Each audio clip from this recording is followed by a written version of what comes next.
Francis, ayer y hoy, aprendiendo del pasado, de Francis, ayer y hoy. Golpeados por las declaraciones del arzobispo de Tucumán, de Salta, perdón, el gobierno nacional guardó silencio, aunque en la Casa Rosada los rostros estaban desencajados porque era un cachetazo que le daba una jerarquía eclesiástica. El único que salió a contestar fue Miguel Ángel Pichetto, que dijo: el arzobispo y las jerarquías de la iglesia pretenden quedar bien con Francisco. Bien, ¿por qué Pichetto dice esto? Porque él es un hombre que estuvo toda su vida, hasta que se transformó ahora en saltarín, acostumbrado a respetar la verticalidad del mando. Fue un hombre muy fiel a Carlos Saúl Menem, a Eduardo Alberto Duhalde, a Néstor Carlos Kirchner, a Cristina Elizabeth Fernández, y siempre fue un notable y fiel oficialista al poder. Por lo tanto, él conoce muy bien lo que es esa fidelidad. Sin embargo, para desencanto de Pichetto, no es tan fácil la vida del Papa peronista, que tiene una interna política en el Vaticano muy fuerte, desde el momento en que apareció por primera vez un jesuita a sentarse en el trono de Pedro, y que además no era europeo. Esta orden, la de los jesuitas, se llaman a sí mismo el ejército del Papa. Su trato interno es de compañeros, ellos se tratan como compañeros, y el episodio impensado hace 64 años atrás, cuando un día como hoy estaban gozosos de que el peronismo, según creían ellos, iba a desaparecer en el golpe de la fusiladora, nunca imaginaron, ni ellos ni el propio Perón, que alguna vez en el trono de Pedro se iba a sentar un seguidor de la idea de Perón y Evita. Una cosa notable, que un jesuita, que es el ejército que cuida al Papa, se transforme, un hombre de esa compañía de Jesús, en el propio Papa. Y aquí que, si analizamos lo que está pasando dentro de esa orden, nos vamos a encontrar con otra novedad. El actual superior general de la Orden de los Jesuitas es Arturo Marcelino Sosa Abascal, un venezolano que nació en Caracas en 1948, se hizo sacerdote en 1977, que es licenciado en filosofía y es doctor en ciencias políticas. Siempre fue la orden que más se metió en política, la de los jesuitas. Cuando Ignacio de Loyola fundó la orden, y estamos hablando de mucho tiempo atrás, pasaron desde 1540 31 jefes de esta organización interna de la Iglesia, y aquí que el primero no europeo es un venezolano. Es decir, que la máxima jerarquía de la orden a la que pertenece el Papa y el propio Papa no solo hablan español, sino que son latinoamericanos, sudamericanos, porque Venezuela pertenece a Sudamérica. ¿Y quién es la máxima autoridad en este momento de la orden de los jesuitas? Alguien que en 1992, cuando Hugo Chávez Frías se levantó contra Andrés Pérez con un grupo de militares y no pudo tener éxito en ese intento de sublevación y fue detenido, el que se interpuso para pedir por Chávez fue justamente el que hoy preside la orden de los jesuitas, al punto tal que lo llamaban en Venezuela el chavista. Bueno, en las últimas horas, en Europa, en Roma, el jefe máximo de la orden de los jesuitas hizo declaraciones. ¿Y qué dijo? Dijo textualmente, no hay dudas que hay una lucha política dentro de la Iglesia. Por supuesto, los conservadores, por llamarlo de alguna manera, los europeos, los pro-italianos que no pueden aceptar que vaya un papa alemán, un papa polaco y un papa argentino y que hace rato no le toca a los italianos. Es decir, hay un montón de internas.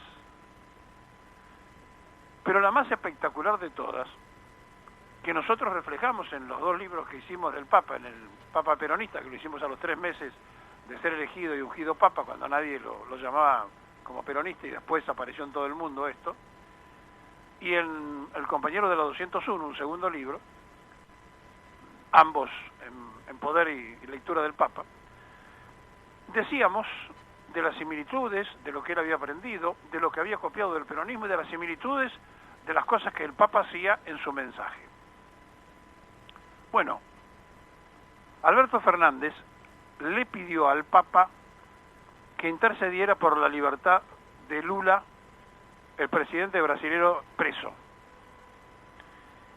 Y el Papa además dijo, y anunció ya hace unos meses, que iba a estar en la Argentina para fin de año o para el otro año, es decir, sabiendo que había elecciones, después de las elecciones. Y nosotros decíamos, bueno, ¿dónde se lo va a recibir al Papa? Será en Ezeiza, porque otro lugar es imposible por la multitud de argentinos que se va a mover y porque además la gente que vendrá de otras partes del mundo. Y al igual que Perón, será en Ezeiza, supongo. Y entonces Pichetto, cuando dice que el responsable de la iglesia de Salta quiso quedar bien con Francisco, enhorabuena. Enhorabuena que quiera quedar bien, porque en Salta la pobreza supera la media.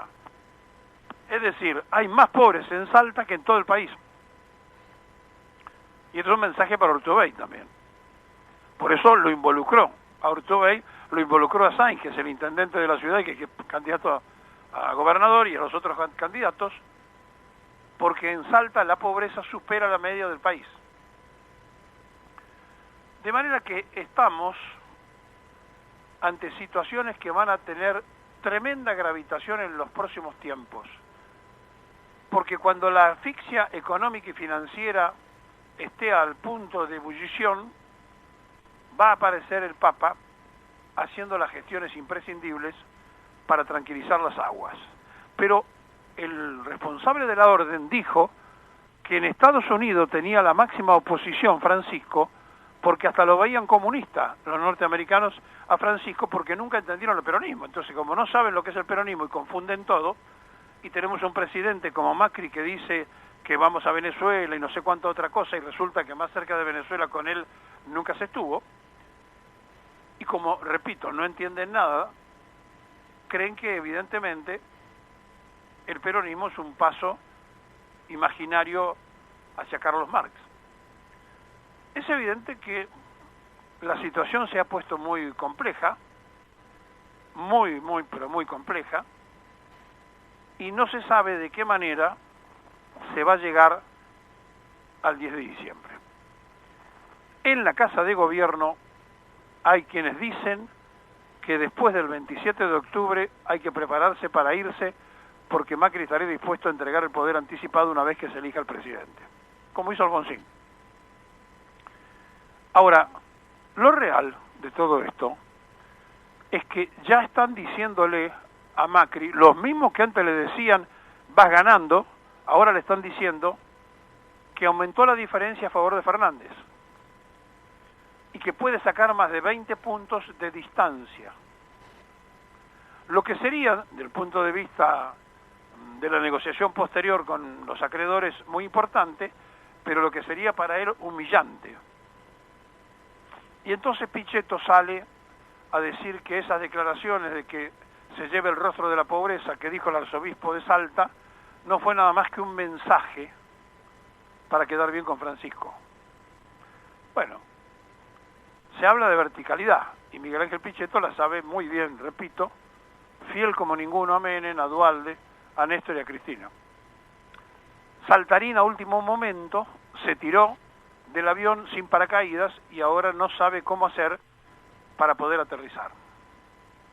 Pero lo cierto y lo real es que hay un rol que tiene que jugar el Papa y el otro rol está muy vinculado a lo que está ocurriendo en este momento en el mundo, donde drones, según Estados Unidos, de Irán, según Irán, de Irak, llegaron a pozos petroleros de Arabia Saudita y ayer aumentó el petróleo un 15% a raíz de este bombardeo.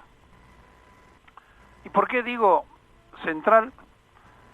Porque los combustibles, al igual que los minerales, están en un tiempo tal que todo se hace muy rápido, muy acelerado, pero si pensamos 2 minutos que Estados Unidos es capaz de hacerle la guerra a los iraníes porque tocó el petróleo de Arabia Saudita y porque afecta al mundo en su conjunto, pero especialmente a ellos, pensemos e imaginemos qué otra cosa no estarían dispuestos a hacer los norteamericanos si se quedaran sin el combustible del futuro. ¿Y cuál es el combustible del futuro? Las llamadas tierras raras, el litio, los minerales que tiene la Argentina. Y de esto nos vamos a ocupar en el programa de hoy, porque nos importa que usted esté informado de qué cosas pueden resolver rápidamente una crisis económica financiera si el país actúa con audacia y con inteligencia, pero eso sí, con un problema muy serio, el medio ambiente. Las llamadas tierras raras, que son minerales, que son los minerales del futuro, los que se utilizan habitualmente para reequipar la tecnología de hoy y la que va a venir, la que se usa en el espacio incluso, no abundan en el mundo. Hay pocas reservas y una de ellas la tiene China, que es la que le facilita a los Estados Unidos estas tierras raras para el desarrollo de la tecnología norteamericana.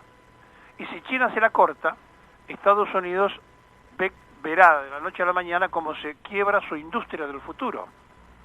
Por eso han salido a buscar, no ahora, sino ya hace mucho tiempo, y por eso allá en 1970, cuando Fabricaciones Militares empezó a descubrir las riquezas de nuestras tierras raras, el dictador Lanusse recibió la visita, nosotros en aquella época lo difundimos y lo publicamos, recibió la visita de los norteamericanos que dijeron: el macizo andino no se toca, las tierras raras no se investigan, porque Argentina está declarada reserva de la humanidad. 1970. Estamos hablando del 2019 y a lo mejor llegó el turno de que vengan a buscar lo que en otras partes del mundo no pueden conseguir. Hay formas y maneras de resolver nuestros problemas rápidamente, pero también hay que tener muchísimo cuidado con los riesgos reales, no solo ambientales, sino militares, porque primero van a tratar de negociar y después directamente lo tomarán, porque de ellos depende el futuro del tiempo moderno o del tiempo a venir. Pero volviendo a lo más antiguo, a lo más viejo, a lo que tiene 2019 años, a la Iglesia Católica. Hace 64 años las jerarquías eclesiásticas hasta permitieron que la Marcha de la Libertad se grabara en una iglesia. 64 años después, el Papa es peronista.